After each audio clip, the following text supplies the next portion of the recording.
안녕하세요. 레디액션맨 임상훈입니다. 꼬마야! 맞다.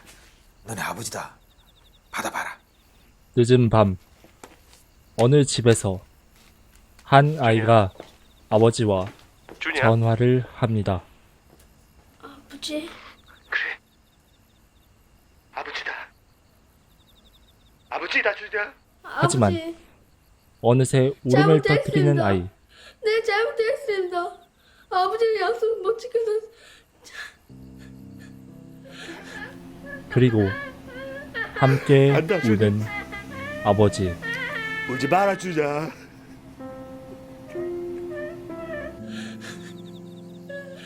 잘못했습니다.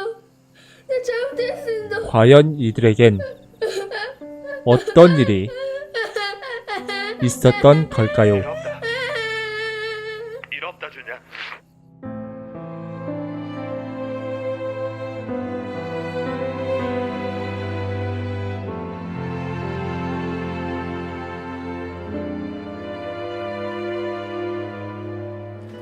(2007년) 함경도에서 전직 축구 선수였던 용수는 광부로 일하고 있습니다. 그는 비록 넉넉하지 못한 형편이지만 아내와 11살 난 아들인 준이와 함께 행복한 삶을 누리고 있지요. 아들인 준이는 아버지처럼 축구를 좋아하고 웬만한 사람들은 피하고 볼 정도로 꿉꿉한 비도 좋아하는 아주 순수한 아이입니다. 아버지, 피합니다. 이름 피가 그렇게 좋니? 예, 영 좋습니다. 자, 받아봐라.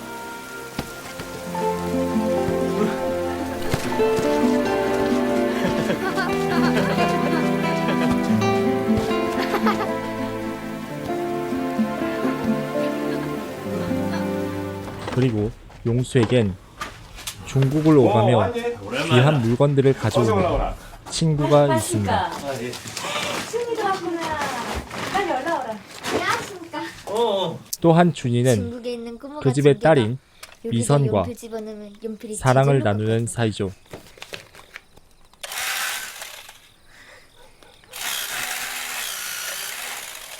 내 방에 들어온 남자는 우리 아버지 말고니 처음인가 하니. 물론 준이는 미선의 이 당황스러운 질문에 쑥스러운 건지 아니면 부상당한 해리포터처럼 마법학교 교수한테 사랑의 매도 아니라 사랑의 저주를 맞고 온몸이 오그라들어서 욕을 하고 싶은데 차마 마음이 약해서 도망친 건지 36개 주랭랑을 쳐서 축구 경기를 보지만 어쨌든 이들은 행복하게 살고 있습니다. 멋있다. 야, 준이야, 이 지금 보는 거 누구한테도 말하면 안 된다. 알았지? 그러던 어느 날 용수는 아내가 쓰러졌다는 통보를 받게 됩니다. 그리고 아내에게 결핵이 왔음을 알게 되죠. 준이 엄마는 빨리 약을 써야 하는데 임신부 계량약이 워낙 구하기가 힘들어서 그래도 얻을 수 있음 그걸 얻어보. 고맙습니다. 이에 약을 구하고자 수소문을 해보지만 결국 북한에서는 구하지 못하겠다고 판단해서 야, 다행이다. 친구에게 도움을 청합니다. 중국 감은 쌀 수 있나? 중국 쪽에 한번 알아볼게. 그런데 그 또한 좌절됩니다. 당에서는 날 믿고 무역하게 했는데 넌 간첩질을 해. 남조선 아들이랑 만나서 뭘 했니? 어? 교회도 갔댔다면서. 야, 요 새끼 봐라. 요거. 미선이 아버지도 중국 왔다 갔다 해서 붙잡혀갔답니다. 누기 그러대. 아니다. 결국 반일이 용수는 있어서 이사 간 게다. 아내의 약과 생계를 미선이가 위해 말해달라는 걸 아버지가 목숨을 건 까먹었다. 중국행을 결정하고 아이가 뭔 아이입니까? 거길 가야 엄마 약이 있다제. 아들을 안심시키고자 약속을 하면서 아버지 인차 갔다 올게. 다녀올 때 우리 준이 축구 볼도 사오고 신발도 사올게. 진짜입니까? 진짜. 중대한 임무를 맡기고 떠납니다. 우리 준이 엄마 잘 돌볼 자신이 있지? 예.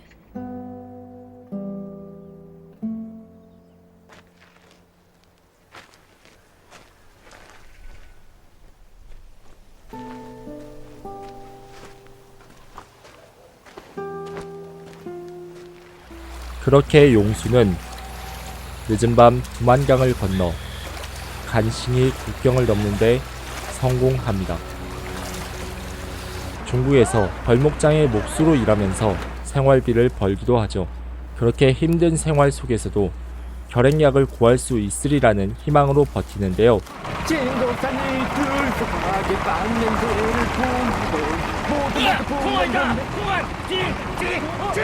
하지만 어느 날 갑자기 일터에 공안이 들이닥쳐서 도망쳐야 하는 상황이 벌어지고 그 과정에서 용수는 돈을 모두 잃게 됩니다.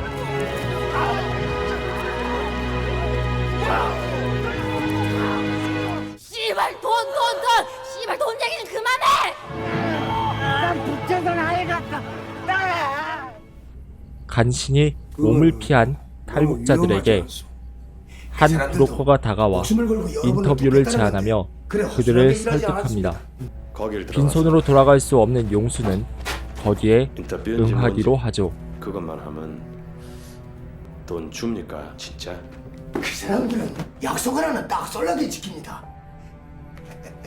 그러나 결과는 달랐습니다. 인터뷰인지 그거 언제 합니까? 인터뷰요? 나중에 할 겁니다. 여보세요? 네. 그러면 돈은 언제 줍니까? 대한민국에 도착하시면 정착금이 나옵니다. 여보세요? 대한민국이요? 그렇게 용수는 남한에 와서 가족을 데려오기 위해 브로커를 찾지만 더 큰 충격에 맞이게 됩니다. 보건소로 한번 가보세요. 결핵약 같은 경우에는 1차 치료제에 한해서 공짜로 줘요. 공짜로요? 네. 정말 그간의 고생이 무의미하다 싶을 정도의 커다란 허탈감에 빠지게 된 것이죠. 한편 준이의 사정 또한 더욱 악화되었습니다. 가세가 극도로 기울어서 식량도 짬을 구걸해야 할 정도가 되었죠. 이런 아이들을 꽃제비라고 합니다. 설상가상으로 더 참담한 일이 벌어졌습니다.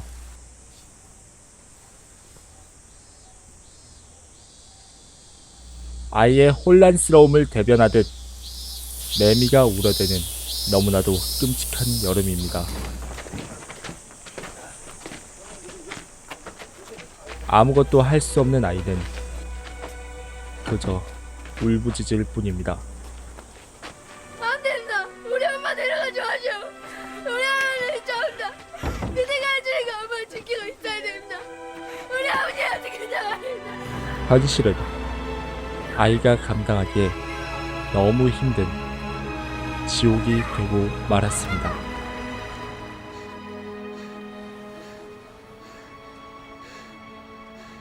결국 모든 걸 잃은 준이는 직접 아버지를 찾기 위해 나서는데요. 팔았는데 얼마 아이 된다.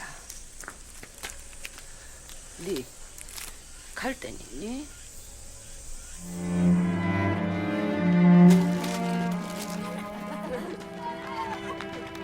역시 쉽지 않습니다. 그래도 다행히 중국을 다녀왔다는 도우미를 만납니다. 너 중국 가자 그러니? 네 중국 가는 길로 아니? 알지 않고 내 2번씩이나 도망가 건너갔다 왔는데. 정말이야? 모르는 친구랑 초면부터 말을 트는 게 이상하긴 하지만 준이에겐 중요하지 않습니다. 게다가 그 도우미는 돈까지 지켜주겠다는 나름대로 든든한 친구죠. 네가 거 있으면 저 뺏긴다. 그러니까 돈 내가 건사할게. 그리고 익숙한 얼굴도 만나는데 미선아, 이선입니다. 그녀 또한 하루아침에 꽃제비가 되고 말았죠. 그리하여 셋이 두만강으로 향하는데 저기가 중국이다. 저것들이 지나가자마자 빨리 때려. 앞불싸 수비대에게 들키고 말았습니다. 그렇게 끌려간 곳은 인권에 대한 생각이 눈꼽만큼도 없는 지옥입니다. 네가 변절자 김용수 새끼의 아들이야? 우리 아버지 변절자 아닙니다. 이 애비도 벌써 되졌으니까 너도 애비 따라 가야지.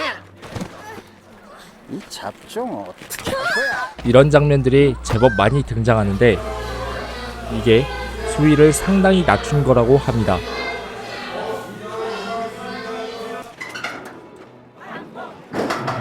수용소에서 온갖 고생을 다 한 끝에 준이는 운 좋게 탈출에 성공합니다. 건너가서 저 삼촌이 따라가라. 알았지? 그래 아버지 만난대. 그리고 중국에서 로커를 만나죠. 우리 아버지 버린 게 맞습니까? 아 새끼가 그렇지 않고 밥 먹고 할 지랄이 없어서 내 여기까지 널 데리러 왔겠니? 그렇게 브로커 아저씨 집에서 간만에 허기를 달래며 우리 당수. 다른 탈북자들도 만나고 많이 먹어라. 응? 이 먹어? 많이 먹네. 이거 동수 아유. 우리 당수. 그 자장. 에이씨 이 환자 같은 안깔 때문에 복잡해 죽겠네. 고마야. 맞다. 너네 아버지다. 받아봐라.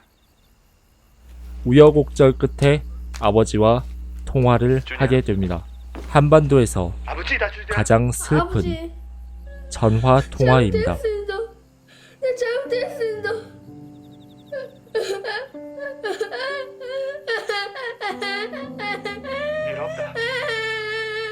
일 없다 준야. 삼촌의 말만 잘 들어마. 아버지랑 2차 만난다. 2차 만난다 준야. 아버지 너무 보고 싶습니다. 아버지도 우리 주인 너무 보고 싶다. 과연 이 둘은 서로 만날 수 있을까요? 이후의 과정이나 제가 빼먹은 부분이 궁금하신 분들은 유튜브에서 감상하시기 바랍니다. 강력히 추천드리는 영화고 아마 DVD로 소장 중인 저보다 더 싼 가격에 더 좋은 화질로 보실 수 있으실 겁니다. 우측 상단을 클릭하시면 바로 감상이 가능합니다. 영화 크로싱은 2008년 6.25 시즌에 맞춰 개봉한 탈북자 소재의 영화입니다. 기획부터 완성까지 총 4년간 철저한 고증을 하고 작성한 시나리오를 바탕으로 당시 북한 주민들의 생활상을 그리고 실제 탈북 루트를 담기 위해 한국과 중국, 몽골을 오가며 대략 8,000km의 대장정을 한 것으로 이슈가 되기도 했죠. 특히 북한의 실상을 매우 리얼하게 그려낸 것으로 주목을 받았습니다. 비록 개봉 후에 영화에 아쉬움을 표하는 사람도 있었고 얼마 지나지 않아서 고 박광자 씨 피살 사건까지 발생해서인지 영화는 안타깝게 100만 관객에 머물렀지만 개인적으로는 처음으로 중복 관람을 할 정도로 애착을 느낀 작품입니다. 이제 장점과 단점을 짚어보겠습니다. 이 작품의 장단점을 하나로 요약하자면 평평한 이야기 구조라고 할 수 있습니다. 보는 이에 따라서 담담하게 받아들이느냐 혹은 지루하게 여기느냐의 차이가 있을 수 있는데요. 장점을 더 들여다보면 다소 어려울 법한 이야기를 쉽게 담아낸 전개 방식이 있습니다. 제작진은 준이의 심리를 관객이 쉽게 받아들일 수 있도록 하기 위해 동화적인 표현법을 사용해서 어른들이 만든 사회 문제를 아이의 시선으로 담아냈습니다. 그와 더불어 관객이 불편함을 느낄 잔혹성 부분은 비교적 간결하게 표현하여 수위를 조절했는데요. 진짜 무슨 날입니까? 감독님의 말씀에 따르면 이 작품에 표현된 잔혹성은 고증 과정에서 들은 실화에 비해 10분의 1에도 못 미치는 정도고 만약 그대로 만들어졌다면 차마 눈 뜨고 볼 수 없었을 것이라고 합니다. 제작진이 제법 영리하게 수위를 조절한 덕분에 마냥 불편하진 않았습니다. 또한 신파적인 내용임에도 영화는 마냥 신파에 기대지 않고 담담하게 전개됩니다. 마치 안 울면 죽일 듯이 관객에게 선전포고하는 것 같은 억지 신파와는 달리 캐릭터를 명확하고 세밀하게 구축한 다음 그들이 처한 환경에 비극적인 변화를 줘서 자연스러운 흐름을 만들어내죠. 절대 관객의 눈물을 강요하거나 구걸하지 않습니다. 가슴 아픈 장면들이 많음에도 불구하고 감정의 기복이 전혀 어색해지지 않도록 자연스럽게 복선을 깔아둡니다. 이게 상당히 마음에 듭니다. 먼저 캐릭터를 제대로 구축한 다음에 상황에 점차적인 변화를 주며 감정의 굴곡을 매끄럽게 만들어서 최소한 관객이 상황을 받아들이게 함으로써 신파를 깔끔하게 만들었습니다. 신파는 자연스레 감동을 주는 것이지 무턱대고 울려대는 게 아닙니다. 그리고 무엇보다도 가장 큰 장점은 이 아이에게 있습니다. 준이를 연기한 신명철 군은 600대 1의 경쟁률을 뚫고 혜성같이 등장해서 화제가 되기도 했습니다. 크로싱 이전의 출연작으로는 뒤늦게 개봉한 작은 연못밖에 없는, 쉽게 말해서 연기 경험이 거의 없는 작고 순박한 모습의 산골 소년이 촬영 내내 슛사인만 떨어지면 완벽한 몰입을 선보여 단번에 오케이 사인을 얻어냈다고 하죠. 그래서 슛배우라는 별명이 붙기도 했답니다. 어쩐지 영화를 볼 때 마치 진짜 북한 아이를 보는 것 같은 착각이 들었습니다. 이렇게 역할에 딱 맞는 놀라운 연기를 한 덕분에 많은 시상식들의 아역상 후보에 오르고 수상까지 하는 좋은 성과를 낸 바 있습니다. 과거에 명철군의 연기력에 매우 감명받아서 싸이월드 1촌까지 맺고 함께 10년 뒤에 좋은 영화로 대박 터뜨리자고 자필로 팬레터까지 써서 보냈는데 아직 둘 다 영화 쪽에서 별다른 진전이 없네요. 뭐 저도 계속 분발할 거고 명철군의 연기도 조금이라도 더 보고 싶은 바람이 있는데 명철군이 배우를 안 한다고 하더라도 존중해 줘야 한다고 생각합니다. 다음에 공식 팬카페도 있는데 비록 아직 인기는 없지만 관심 있으신 분들을 위해 링크를 걸어두겠습니다. 근데 향기 나는 배우는 김향기 그럼 단점도 짧게 짚어보겠습니다. 크게 두 가지가 있습니다. 먼저 제가 앞서 억지 신파가 아니라서 칭찬했지만 한편으론 전개가 다소 느리게 느껴질 수 있습니다. 그게 전개 속도는 전체적으로 간결하며 적절하다고 생각하지만 개봉 후 10년이 지난 지금 시점에서 몇 장면은 추격해도 되지 않았을까 하는 생각이 들기도 합니다. 둘째는 종교적인 색채가 다소 짙다는 점에 있습니다. 제작진의 종교는 존중하고 종교에 대한 남북한의 차이를 명확히 보여준 건 좋았으나 종교의 선호도에 따라서 호불호가 다소 갈릴 수 있습니다. 개인적으로 별다른 거부감은 없었으나 특정 부분에서 조금씩 극적 위화감이 들기도 했습니다. 그럼에도 불구하고 전체적으로 매끄럽게 잘 다져진 잘 만든 신파입니다. 몇 년 만에 다시 보면서 다소 아쉬운 점을 조금 발견하긴 했지만 여전히 애착이 훨씬 더 크게 남는 작품입니다. 우리나라의 신파 중에서 잘 만들었다고 생각해서 더욱 추천하는 영화고 종전선언이 예고된 현 시점에서 보는 것이 좋을 것 같아서 권해드립니다. 그리고 구독해줘서 정말 고마워요, 명철군. 이상 레디액션맨이었습니다. 영상 재밌게 보셨다면 구독, 좋아요, 알림 버튼 누르고 광고 30초 이상 봐주시는 것 잊지 마세요. 잊지 말고 기억해줘.